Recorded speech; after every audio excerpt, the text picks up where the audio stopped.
जय श्री श्याम। चल पड़ी फिर से भक्तों की टोलियां। अब तो भरनी पड़ेगी बाबा भक्तों की झोलियां। तेरे दर पे आए हैं बरसों के बाद। समय तेरे पास यदि रह जाए होगी बड़ी कृपा तेरी बाबा।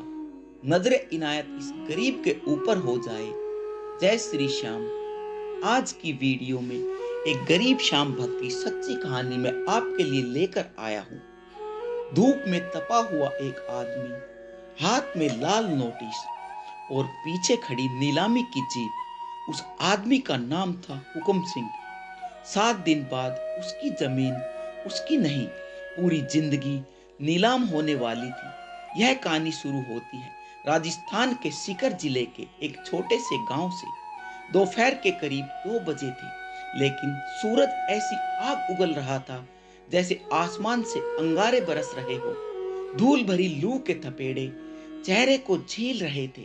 55 साल के हुकुम सिंह अपनी ढीली पड़ी धोती का पल्ला संभालते हुए अपने उस खेत के किनारे बैठे थे जो कभी सोने जैसा अनाज उगलता था। आज वहां सिर्फ गहरी दरारें थी, जैसे धरती माँ का सीना छलनी हो गया हो। हुकुम सिंह के हाथ में एक लाल रंग का कागज था। उनकी उंगलियां कांप रही थी। अचानक गांव के सन्नाटे को चीरते हुए एक जीप रुकती है। जीप से बैंक के 2 अधिकारी और साथ में गांव का सबसे बड़ा सूदखोर मांगेराम उतरता है। मांगेराम के चेहरे पर एक कुटिल मुस्कान थी। अरे ओ हुकुम सिंह, अरे ओ हुकुम सिंह, अब क्यों जमीन से सट कर बैठा है? यह मिट्टी अब तेरी नहीं रही। बैंक वालों ने ठप्पा लगा दिया है। अब तो यह नीलाम होगी। मांगे राम जी, हाँ, बस 7 दिन और दे दो। मुझे 7 दिन की मोहलत दे दो। कहीं ना कहीं से बंदोबस्त कर लूंगा। यह मेरे बाप दादा की जमीन है, इसे नीलाम मत होने दो। हुकुम सिंह जी, 1 करोड़ का कर्ज है आपके माथे। 7 साल से ब्याज पे ब्याज चढ़ रहा है। 7 दिन बाद इस घर और जमीन की बोली लग जाएगी। अपना सारा सामान बांध लीजिए। लेकिन जो होने वाला था वह न उन बैंक वालों को पता था और न ही मांगे राम को पता था। आने वाले 7 दिन हुकुम सिंह की किस्मत का फैसला नहीं, उसकी पूरी कहानी ही बदल देने वाले थे। दोस्तों, हुकुम सिंह कोई जन्मजात कर्जदार नहीं था। वो गांव का सबसे मेहनती और ईमानदार किसान था। लेकिन पिछले कुछ सालों में उनकी किस्मत ने ऐसा मोड़ लिया जिससे मजबूत से मजबूत इंसान भी टूट जाए।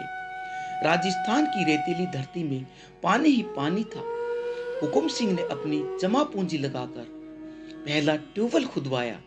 पानी नहीं निकला। दूसरा, तीसरा, चौथा, एक के बाद एक 5 ट्यूबवेल सूखे निकले। 1000 फीट तक ड्रिलिंग की मशीनें पाताल को चीरती रही, लेकिन सिर्फ खारा पानी निकला। ऐसा पानी जिसे न तो इंसान पी सके और न ही फसल सह सके। हर फेल ट्यूबवेल के साथ हुकुम सिंह के सिर पर 2 से 3 लाख का कर्जा बढ़ता गया। लेकिन मुसीबत यही नहीं रुकी। हुकुम सिंह का बड़ा बेटा रोहित अचानक ऐसी बीमारी की चपेट में आ गया जिसने घर की बची खुची उम्मीद भी हिला दी। डॉक्टरों ने साफ शब्दों में कहा उनकी दोनों किडनियां जवाब दे चुकी हैं। हुकुम सिंह जी, ऑपरेशन और डायलिसिस में 20 से 25 लाख का खर्चा आएगा। आप गरीब आदमी हैं, लेकिन वक्त बहुत कम है। साहब, मैं अपनी खाल तक बेच दूंगा, पर मेरे बच्चे को बचा लीजिए। वो हमारी आखिरी उम्मीद है साहब। डॉक्टर बोलते हैं आप ऐसे मत रो, मैं इतना कमजोर नहीं हूं। आप बस हार मत मानना। रोहित, हुकुम सिंह ने उसका हाथ पकड़ लिया। उसकी आंखों में डर था, लेकिन बेटे की आंखों में अभी भी उम्मीद थी।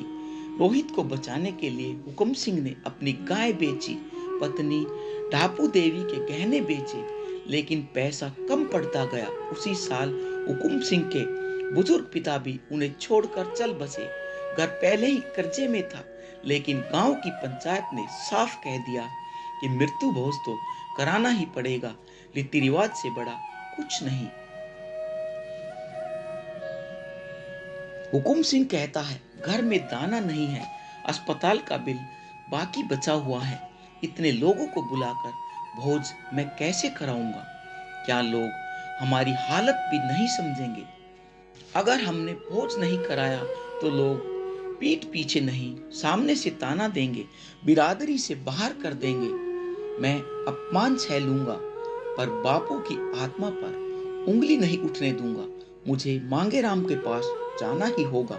मांगेराम ने मौके का फायदा उठाया, 5 लाख का कर्ज दिया, लेकिन ब्याज की दर ऐसी रखी कि इंसान कभी बाहर ही न निकल सके। इधर हुकुम सिंह का सगा भाई भंवर सिंह, जो शहर में बस चुका था, वह गांव आ जाता है और कहता है, हुकुम भाई तू चिंता मत कर, मैं शहर के बड़े बैंकों से लोन दिलवा दूंगा, सारा कर्जा उतर जाएगा, बस इन कागजों पर अपना अंगूठा लगा दे।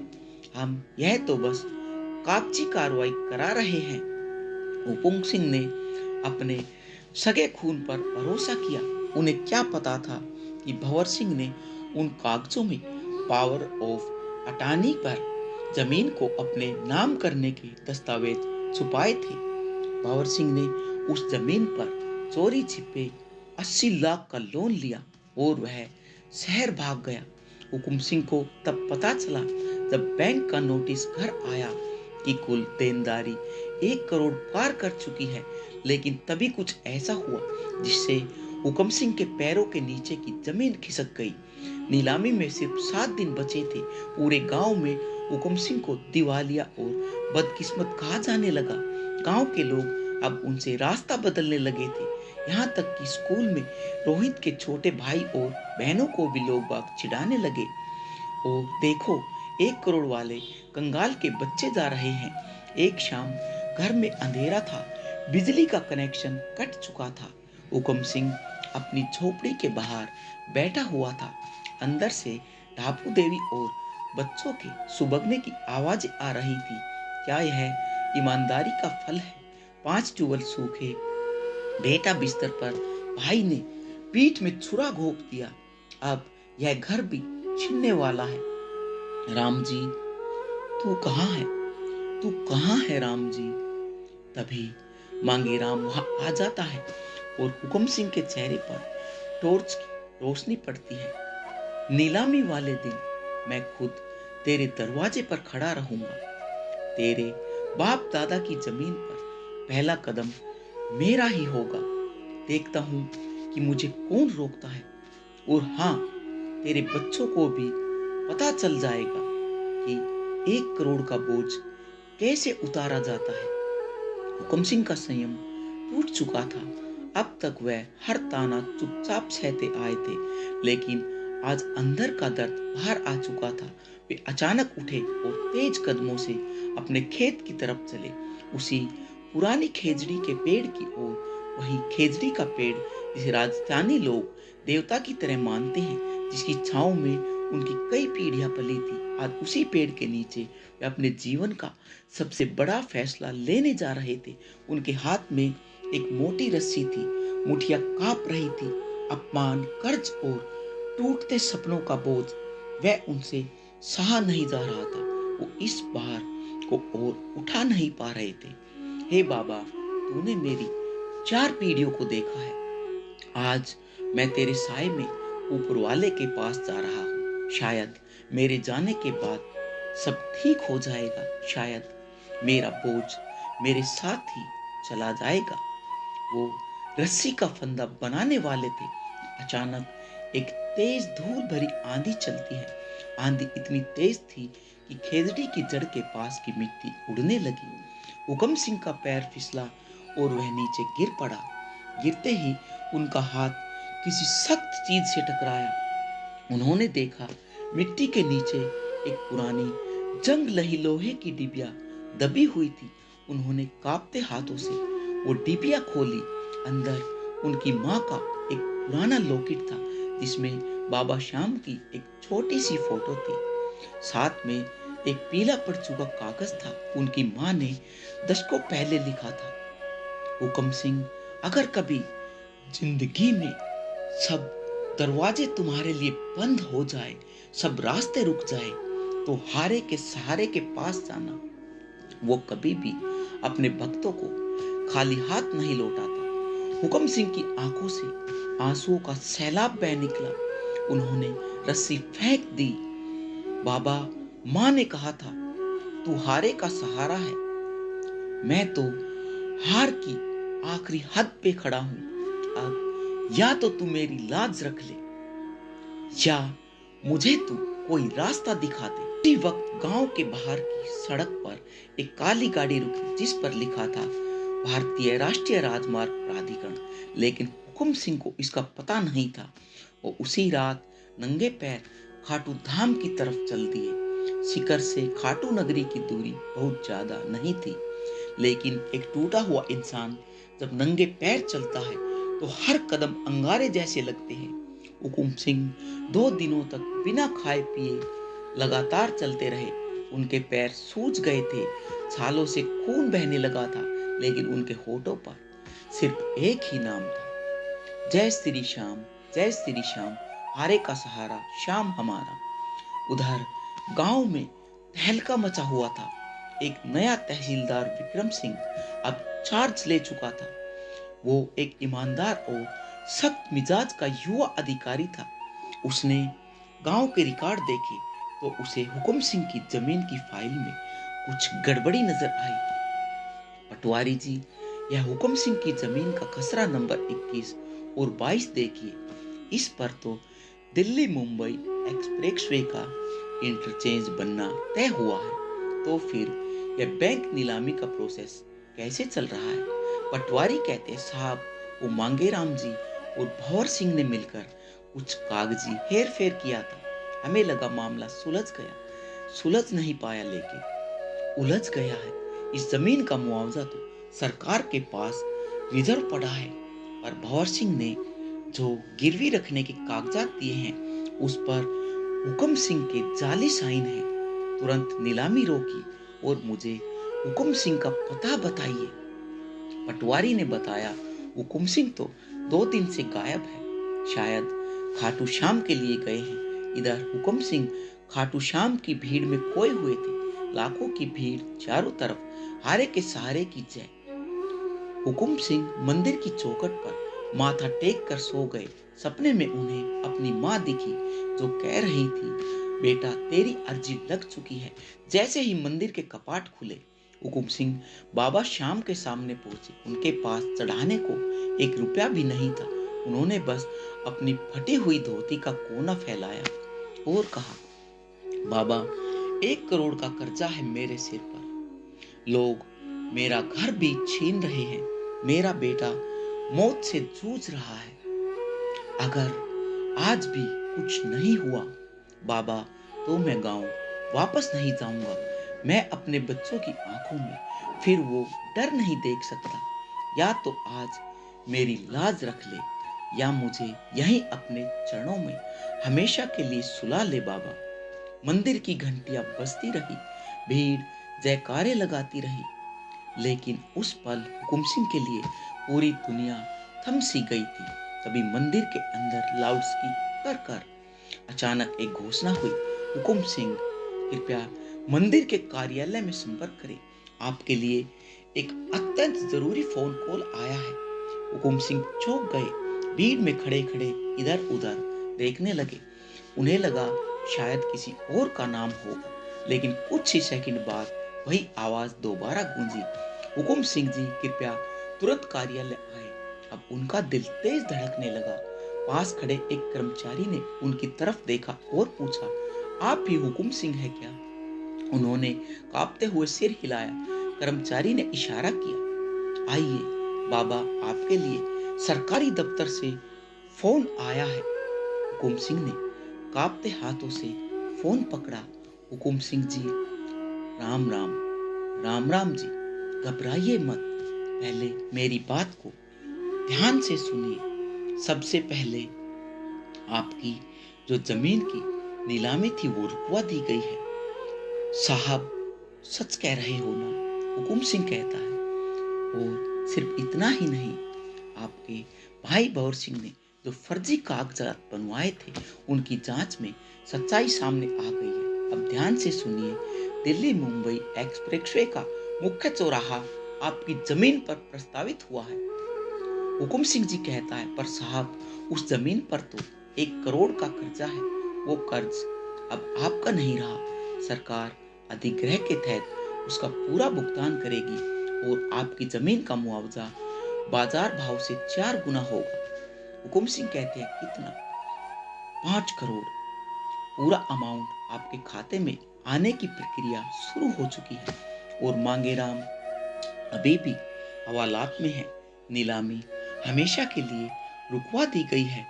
हुकुम सिंह जी, हुकुम सिंह हाथ से फोन फिसल गया। वो वहीं मंदिर के फर्श पर घुटनों के बल बैठ गए। आंखों से खुशी के आंसू बह रहे थे, लेकिन इस बार ये हार के आंसू नहीं, राहत के आंसू थे। उसने धीरे धीरे सिर उठाया। सामने बाबा श्याम की मूर्ति थी। भीड़ शोर कर रही थी, घंटियां बज रही थी, लेकिन उस पल उनके लिए सब कुछ शांत था। उन्होंने अपना माथा टेक दिया, लेकिन उन्हें अभी नहीं पता था कि यह सिर्फ कर्जे से छुटकारे की खबर नहीं, यह उनकी टूटी हुई इज्जत लौटने की शुरुआत थी। जब हुकुम सिंह गांव वापस लौटे तो माहौल बदला था, लेकिन किसी फिल्म की तरह नहीं, एक सच्चाई की तरह। गांव की चौपाल पर लोग इकट्ठे थे जो कल तक नजरें चुरा रहे थे। आज उन्हीं की नजरें झुकी हुई थी। तहसीलदार विक्रम सिंह वहीं खड़े हुए थे, सीधे सख्त, लेकिन इस बार उनकी आवाज में नरमी थी। बैंक मैनेजर ने आगे हाथ बढ़ाकर कहा, हुकुम सिंह जी, आपके साथ जो अन्याय हुआ उसकी जांच पूरी हो चुकी है। नीलामी रद्द हो चुकी है। आज ही पुलिस की जीप खड़ी है, उसके भीतर मांगेराम बैठा है। कल तक जो गालियां देता था, आज सिर झुकाए चुप था। भौर सिंह को भी पुलिस जयपुर से पकड़कर ले आई थी। गांव वालों के बीच खड़ा वह भाई नहीं, आरोपी था। और हुकुम सिंह कई दिनों बाद आज सिर ऊंचा करके खड़े थे। हुकुम सिंह सीधे अपने घर गए। ढापू देवी और बच्चे रो रहे थे, पर इस बार यह आंसू दुख के नहीं, गर्व के थे। भाइयों, यह 5 करोड़ मेरी मेहनत के नहीं है, यह बाबा श्याम की कृपा है। मैं इसमें से एक पैसा भी अपने ऐशो आराम पर खर्चा नहीं करूंगा। पूरा गांव यह सुनकर सन्न रह गया। साहब, पहले मेरा 1 करोड़ का कर्जा उतरवा दीजिए, बाकी जो पैसे बचे उससे मैं इस गांव में एक अस्पताल बनवाना चाहता हूँ, ताकि किसी और बाप के बेटे को इलाज के लिए अपनी जमीन गिरवी न रखनी पड़े। और मैं चाहता हूँ कि गांव में एक पानी का इंतजाम हो, नया ट्यूबवेल, तालाब या जो भी सही तरीका हो, ताकि किसी किसान की फसल सिर्फ पानी के बिना न मरे। मैंने जो दर्द झेला है वो किसी और को न झेलना पड़े। यह सुनकर कुछ पल के लिए माहौल शांत हो गया। हुकुम सिंह, आज आपने साबित कर दिया है कि असली अमीरी पैसे से नहीं, इरादों से होती है। हुकुम सिंह कहता है, साहब, कर्ज सिर्फ पैसों का नहीं होता, कई बार रिवाज भी इंसान को तोड़ देते हैं। मेरे बापू के जाने के बाद हमने उधार लेकर मृत्यु भोज किया, और वही उधार आज गले का फंदा बन गया। मैं बस इतना चाहता हूँ, आगे से कोई भी परिवार दुख के समय कर्जा न ले। भीड़ में खड़े एक बुजुर्ग ने सिर हिलाया। हुकुम सिंह ठीक कह रहे हैं, दुख में सहारा चाहिए, बोझ नहीं। उस दिन हुकुम सिंह ने सिर्फ अपना कर्ज नहीं चुकाया, उन्होंने गांव को सोचने पर मजबूर कर दिया। आज उस गांव के पास से एक्सप्रेसवे की गाड़ियां गुजरती है, दुनिया अपनी रफ्तार में आगे बढ़ती है, लेकिन उस गांव के अंदर आज भी एक नाम लेकिन आज भी उस गांव के अंदर एक नाम बड़े सम्मान से लिया जाता है, हुकुम सिंह। जहां कभी उसकी जमीन नीलाम होने वाली थी, वहीं आज खड़ा है श्याम सेवा सदन, और पास में रोहित मेमोरियल हॉस्पिटल। किसी किसान को अब इलाज के लिए जमीन गिरवी नहीं रखनी पड़ती। उस खेजड़ी के पेड़ के पास अब एक छोटा सा मंदिर है, जहां लिखा है, इंसान टूट सकता है, लेकिन भरोसा अगर जिंदा रहे तो रास्ता खुद बन जाता है। दोस्तों, यह कहानी सिर्फ एक किसान की नहीं है, यह उस भरोसे की कहानी है जो सबसे अंधेरे वक्त में भी इंसान को टूटने नहीं देता। हुकुम सिंह आज भी वही सादी धोती पहनते हैं, लेकिन फर्क इतना है कि अब लोग उन्हें कर्जदार नहीं, हिम्मत और विश्वास की मिसाल कहकर याद करते हैं। अगर आपको भी हारे के सहारे बाबा श्याम पर विश्वास है और इस कहानी ने आपके दिल को छुआ है, तो कमेंट में श्रद्धा से लिखिए, जय श्री श्याम, जय श्री श्याम।